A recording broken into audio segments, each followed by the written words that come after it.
नमस्कार, आपल्याबरोबर आहेत धनश्री साठे. धनश्री मॅडमचे नुकतीच MPSC मार्फत 2 पोस्टला सिलेक्शन झालेलं आहे, महसूल सहाय्यक आणि टॅक्स असिस्टंट. तर त्यांनी आपलं औषध होमिओपॅथीचं त्यावेळेस घेतलं होतं एक्झाम पिरियडमध्ये. त्यांना काही काही प्रॉब्लेम होते, तर काय तुमचा अनुभव आहे?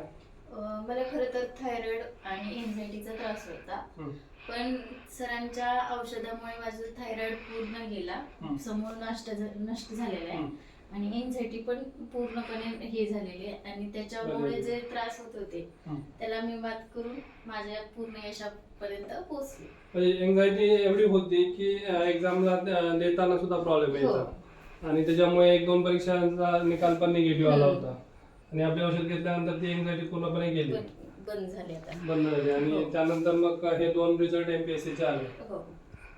तर सगळ्यात मोठा फॅक्टर या ठिकाणी हा आहे की होमिओपॅथिक औषध घेतल्यानंतर तुमचे जे एन्झायटी असतील किंवा इतर काही प्रॉब्लेम असतील जे MPSCच्या मुलांमध्ये कॉमनली असतात, म्हणजे हे फक्त धनश्री मॅडम मध्येच आहे असं नाही, 60% लोकांना मानसिक प्रॉब्लेम, स्ट्रेसमुळे एन्झायटी येणे किंवा प्रेशर येणे आणि त्याच्यामुळे रिझल्ट न येणे असे प्रॉब्लेम होतात आणि हे होमिओपॅथिक औषधाने पूर्णपणे बरे होतात.